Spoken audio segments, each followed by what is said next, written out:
Mwanyankeru, Muturaje, Touraje, Rwanda Nziza. Est-ce que tu peux nous laisser tranquille?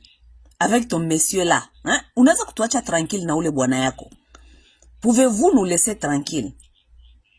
Mais boyebi ki batu mususu, motema mabe eza lokola, motema mabe eza na kati ya DNA.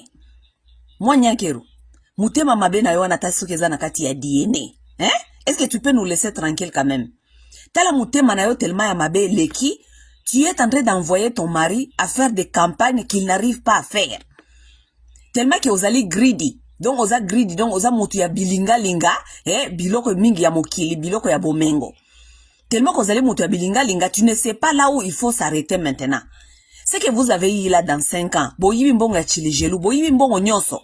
Tout cet argent que vous avez volé et acquis là, et kokibinote? Mobile na yota ninga komi lokola moribon. Azoko ka même pas kosa la campagne. Tala nenge matama nyonso ekondie menzoto zana no munene. Ozo mona kepe santé ezoko pesa te. Mwanyankeru, ozo mona te ke santé mobile no ezoko pesa te. Tu ne vois pas que ce monsieur là santé na ye eza ya malonga te? C'est nous qui doit te le dire ou bien tu le connais. Mais tu es tellement une mauvaise femme. Tu cherches tellement à l'utiliser jusqu'à nakati ya tombe. Mais ce monsieur là tu vas le tuer Nyankeru. Senga o bozui wana ekokite bokoko fanda te bolia bo enjoy oyo bo yibi quand même ba congolais.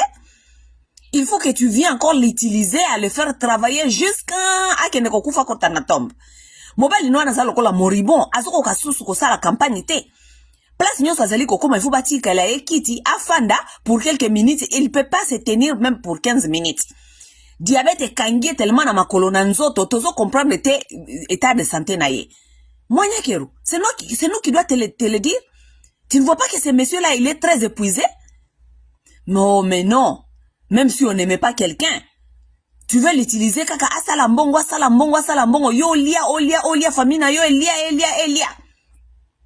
Nambongo wana nyoso pe bo yibi pe eloko moko pe teke na ekei na kasai. Mwanyankeru, mbongo wana nyoso yo na Felix bo yibi, o inspiré atate yake ne kotonge para bango na kasai. Tu veux tout cet argent pour que olingi o utiliser à continuer ko sala titango kokufa yo otika la ko jouir na famille na yo na mbongo wana ya Bachisekedi. Tu ne peux pas lui donner maintenant le repos. Okobi c'était que mon chéri, to sali pe 5 ans to yibi pe mbongo ebele to yibi pe ndako le quand même batakabila basaki 18 ans. Est-ce qu'on peut aller s'asseoir to enjoy siko mbongo na biso oyo? Mais parce que tu n'aimes pas ces messieurs. Nyankeru, tu n'aimes pas ces messieurs là, tu ne l'aimes pas. Ce monsieur-là, il est maintenant diabétique, il est malade, il n'est pas performant sexuellement, il ne fait plus rien. Et toi, tu le sais. Et tu veux les conduire jusqu'à la mort, tina kati ya tombe na ye, na place mbongo wana kende ko yiba wana, o memie na mo yibi, a yibi, na place kukendo kufandi sa koko bisa ye, papa, oyo to yibi koki, to kende ko zomwa retraite, oyo to lieki wana ngai na yo to enjoy, na place oza la stressé, na place okenda kana ba stress, eska ba kongole ba zali kokende ko wolola yo, maladi na yo, tension zali ko mata, batu ya diabète, tension e mataka, balinga kate, bazala na place ya stress. Mais non, comme tu es une femme égoïste, comme tu ozana motema wana ya mabe ya Rwanda Nziza et kangio tina kati ya makila. Tu veux utiliser ces messieurs jusqu'au moment quand il tombe. Sauf quand il tombe, de toute façon, tu n'as plus besoin de lui. Parce qu'il n'est plus rien. C'est un moribond pour toi. Il ne fait plus rien à la maison. Il fait que dormir et manger. Et qui lui a fait ça comme ça? Mwanyankeru. Nana comme si mobile wana na santé wana zana ngwelelo. Ce n'est pas toi.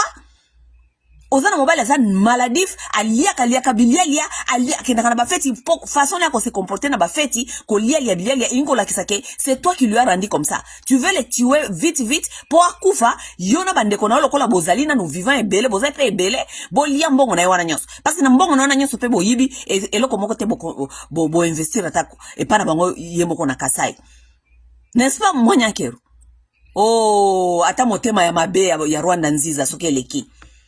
Ata motema ya mabe ya Touraje soki eleki. Oh,